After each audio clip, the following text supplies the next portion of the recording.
Assalamualaikum warahmatullahi wabarakatuh. Kami dari kelompok 3 akan menjelaskan mengenai hakikat Negara Kesatuan Republik Indonesia. Yang pertama, ada hakikat negara.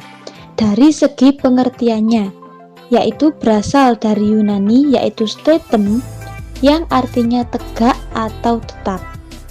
Sedangkan pengertian negara secara harfiah, yaitu suatu organisasi yang terdapat anggota di dalamnya yang menetap dan memiliki tujuan bersama untuk mencapai kesejahteraan. Nah, dari pengertian yang tadi, suatu wilayah dapat dikatakan sebagai negara, maka harus memiliki unsur-unsur berikut ini. Yang pertama, ada rakyat. Rakyat merupakan sekumpulan manusia yang mendiami suatu wilayah tertentu. Rakyat ini merupakan salah satu unsur terpenting dalam negara karena rakyatlah yang pertama kali berkehendak membentuk negara. Rakyat dalam suatu negara dapat dibedakan menjadi dua. Yang pertama, penduduk dan bukan penduduk. Penduduk merupakan mereka yang telah memenuhi syarat-syarat tertentu yang ditetapkan oleh undang-undang dan bertujuan menetap di dalam wilayah negara tertentu. Sedangkan bukan penduduk adalah orang-orang yang bertempat tinggal di suatu negara hanya untuk sementara waktu saja. Contohnya seperti orang asing yang berpariwisata ke negara lainnya dan mereka menetap hanya sementara waktu saja, kemudian kembali lagi ke negara asal mereka. Kemudian yang kedua ada warga negara dan bukan warga negara. Warga negara merupakan orang-orang yang berada di wilayah suatu negara tersebut. Sedangkan bukan warga negara adalah orang-orang yang berada di wilayah suatu negara yang berniat hanya sementara waktu saja dan tunduk kepada pemerintah di mana mereka berada. Unsur yang kedua yaitu wilayah. Wilayah merupakan tempat berlindung bagi rakyat sekaligus tempat bagi pemerintah untuk mengorganisasi atau menyelenggarakan pemerintahannya. Wilayah negara mencakup wilayah daratan, wilayah lautan, serta wilayah udara. Unsur yang ketiga yaitu pemerintah yang berdaulat. Pemerintahan ini dapat diartikan dalam dua arti, yaitu arti luas dan arti sempit. Pemerintahan dalam arti luas merupakan gabungan dari semua lembaga kenegaraan yang meliputi badan legislatif, eksekutif, serta yudikatif. Sedangkan pemerintahan dalam arti sempit merupakan suatu badan yang mempunyai wewenang melaksanakan kebijakan negara atau eksekutif yang terdiri atas presiden, wakil presiden, dan kabinet-kabinetnya. Sedangkan kata daulat yaitu berarti kekuasaan tertinggi. Maka dari itu pengertian pemerintah yang berdaulat adalah pemerintah yang mempunyai kekuasaan tertinggi yang dihormati dan ditaati baik oleh seluruh rakyat negara itu maupun oleh negara lainnya. Sifat-sifat kedaulatan sebagai berikut. Yang pertama ada permanen. Artinya yaitu bahwa kedaulatan akan lenyap bersamaan dengan lenyapnya suatu negara. Yang kedua ada asli, artinya bahwa kedaulatan tidak dilahirkan dari kedaulatan lainnya. Yang ketiga bulat, artinya bahwa kedaulatan suatu negara tidak dapat dibagi-bagi. Yang keempat ada mutlak, artinya bahwa di dalam suatu negara tidak ada kekuasaan lain yang lebih tinggi. Unsur yang keempat yaitu pengakuan dari negara lain. Pengakuan dari negara lain ini dapat dibedakan menjadi dua, yaitu pengakuan de jure. Pengakuan de jure merupakan pengakuan resmi menurut hukum internasional yang ada. Pengakuan secara de jure ini mempunyai makna penting bagi suatu negara, yaitu diakuinya keberadaan suatu negara tersebut. Menurut sifatnya, pengakuan de jure dapat dibedakan menjadi dua. Yang pertama, pengakuan de jure bersifat tetap. Artinya pengakuan dari negara lain berlaku untuk selama-lamanya. Kemudian yang kedua ada pengakuan de jure bersifat penuh. Artinya terjadi hubungan antara negara yang mengakui dan diakui tersebut. Yang kedua ada pengakuan de facto. Pengakuan de facto merupakan pengakuan menurut kenyataan berdirinya negara dan telah menjalankan pemerintahannya sebagaimana mestinya. Pengakuan de facto menurut sifatnya dapat dibedakan menjadi dua. Yang pertama, bersifat tetap. Artinya bahwa pengakuan dari negara lain dapat menimbulkan hubungan bilateral di bidang perdagangan dan ekonomi. Yang kedua, bersifat sementara. Artinya bahwa pengakuan yang diberikan oleh negara lain tidak melihat jangka panjang apakah negara itu eksis atau tidak. Yang kedua ada bentuk negara. Bentuk negara dapat dibedakan menjadi dua. Yang pertama ada negara kesatuan. Negara kesatuan sering juga disebut sebagai negara unitaris. Merupakan negara tunggal atau satu negara yang monosentris atau berpusat satu, terdiri hanya satu negara, satu pemerintahan, satu kepala negara, satu badan legislatif yang berlaku bagi seluruh wilayah negara. Secara umum, negara kesatuan ini mempunyai karakteristik sebagai berikut. Yang pertama, ada wewenang tertinggi berada di tangan pemerintah pusat. 2. Pemerintah pusat menangani seluruh kedaulatan negara, baik luar maupun dalam. 3. Rakyat dapat berhubungan dengan pemerintah pusat secara langsung untuk menjalankan daerahnya. 4. Hanya terdapat satu konstitusi, yaitu Undang-Undang Dasar, satu kepala negara, satu kabinet atau dewan menteri, dan satu parlemen. 5. Negara hanya memiliki satu kebijakan yang berkaitan dengan permasalahan ekonomi, politik, sosial budaya, serta pertahanan keamanan.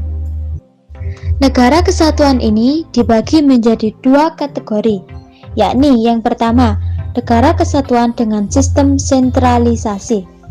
Sentralisasi artinya penyatuan segala sesuatu ke suatu tempat yang dianggap sebagai pusat. Adapun keuntungan dalam menerapkan sistem sentralisasi tersebut, antara lain yang pertama, adanya keseragaman atau uniformitas peraturan di seluruh wilayah negara. 2. Adanya kesederhanaan hukum, karena hanya ada satu lembaga yang berwenang membuatnya. 3. Penghasilan daerah dapat digunakan untuk kepentingan seluruh wilayah negara. Kemudian adapun kelemahan sistem sentralisasi antara lain. Yang pertama ada bertumpuknya pekerjaan pemerintah pusat, sehingga sering menghambat kelancaran jalannya pemerintahan. 2. Peraturan atau kebijakan dari pusat sering tidak sesuai dengan keadaan atau kebutuhan daerah. 3. Daerah-daerah lebih bersifat pasif, menunggu perintah dari pusat sehingga melemahkan sendi-sendi pemerintahan demokratis karena kurangnya inisiatif dari rakyat. 4. Rakyat di daerah kurang mendapatkan kesempatan untuk memikirkan dan bertanggung jawab tentang daerahnya. 5. Keputusan-keputusan pemerintah pusat sering terlambat. Sistem yang kedua ada sistem desentralisasi. Desentralisasi artinya penyerahan urusan pemerintah di atasnya kepada pemerintah di bawah menjadi urusan rumah tangganya. Adapun keuntungan dalam menerapkan sistem desentralisasi antara lain, yang pertama, pembangunan daerah akan berkembang sesuai dengan ciri khas daerah itu sendiri. 2. Peraturan dan kebijakan di daerah sesuai dengan kebutuhan dan kondisi daerah itu sendiri. 3. Tidak bertumbuhnya pekerjaan pemerintah pusat, sehingga pemerintahan dapat berjalan lancar. 4. Partisipasi dan tanggung jawab masyarakat terhadap daerahnya akan meningkat. 5. penghematan biaya karena sebagian ditanggung sendiri oleh daerah. Sedangkan kelemahan dari sistem desentralisasi adalah ketidakseragaman peraturan dan kebijakan serta kemajuan pembangunan. Bentuk negara yang kedua ada negara serikat atau disebut juga dengan negara federal. Adalah negara bersusunan jamak, terdiri atas beberapa negara bagian yang masing-masing tidak berdaulat. Pada negara serikat atau federal ini ditandai dengan beberapa karakteristik yang khas, yaitu 1. Adanya supremasi konstitusi federal. 2. Adanya pemencaran kekuasaan antara negara serikat dengan negara bagian. 3. Adanya suatu kekuasaan tertinggi yang bertugas menyelesaikan sengketa-sengketa yang mungkin timbul antara negara serikat dan negara bagian. Bentuk negara yang ketiga, yaitu ada Negara Kesatuan Republik Indonesia. Bentuk negara Indonesia ini dinyatakan dalam pasal 1 ayat 1 Undang-Undang Dasar Negara Republik Indonesia tahun 1945, yaitu negara Indonesia adalah negara kesatuan yang berbentuk republik. Bentuk pemerintahan membicarakan secara khusus struktur organisasi pemerintah dengan tidak menyinggung struktur daerah atau bangsa. Bentuk pemerintahan dibedakan menjadi 2, antara lain 1. Monarki atau kerajaan, yaitu bentuk pemerintahan yang bersifat kerajaan. Pemimpin negara umumnya bergelar raja, ratu, kaisar, atau sultan. Yang kedua, republik, yaitu bentuk pemerintahan yang dipimpin oleh seorang presiden. Unsur yang keempat, terjadinya Negara Kesatuan Republik Indonesia. Nama Negara Kesatuan Republik Indonesia secara tersurat dalam pasal 1 ayat 1 UUD NRI Negara Republik Indonesia tahun 1945 yang berbunyi, negara Indonesia adalah negara kesatuan yang berbentuk republik. Yang dimaksud kesatuan adalah bentuk negaranya, sedang republik adalah bentuk pemerintahannya. Hakikat Negara Kesatuan Republik Indonesia ini adalah negara kebangsaan, nation state yang modern. Unsur yang kelima, cita-cita, tujuan, dan fungsi Negara Kesatuan Republik Indonesia. Cita-cita Negara Kesatuan Republik Indonesia adalah terwujudnya masyarakat yang adil dan makmur berdasarkan Pancasila dan UUD Negara Republik Indonesia tahun 1945. Tujuan Negara Kesatuan Republik Indonesia ditegaskan dalam pembukaan UUD NRI tahun 1945 alinea keempat yang isinya sebagai berikut. A. Melindungi segenap bangsa dan seluruh tumpah darah Indonesia. B. Memajukan kesejahteraan umum. C. Mencerdaskan kehidupan bangsa. D. Ikut melaksanakan ketertiban dunia yang berdasarkan kemerdekaan, perdamaian abadi, dan keadilan sosial. Untuk mewujudkan tujuan negara, Negara Kesatuan Republik Indonesia mempunyai fungsi-fungsi yang dilaksanakan sebagai berikut. A. Fungsi keamanan dan ketertiban. B. Fungsi kesejahteraan dan kemakmuran rakyatnya. C. Fungsi pertahanan. D. Fungsi keadilan. 6. Keunggulan Negara Kesatuan Republik Indonesia. Meskipun wilayah Indonesia terdiri atas ribuan pulau, tetapi semuanya terikat dalam satu kesatuan negara, yaitu Negara Kesatuan Republik Indonesia. Keunggulan NKRI yang membuat Indonesia lebih maju dibandingkan negara lainnya adalah di bidang ideologi dan juga sosial budaya. Ideologi Pancasila merupakan ideologi yang sudah teruji dan terbukti sesuai dengan karakter bangsa Indonesia. Perbedaan atau keanekaragaman tersebut tidak menjadikan bangsa Indonesia bercerai-cerai, namun justru merupakan potensi untuk mengembangkan dirinya menjadi bangsa yang besar. Baik, terima kasih. Mungkin itu saja yang kami sampaikan mengenai materi hakikat Negara Kesatuan Republik Indonesia. Kurang lebihnya mohon maaf, saya akhiri. Assalamualaikum warahmatullahi wabarakatuh.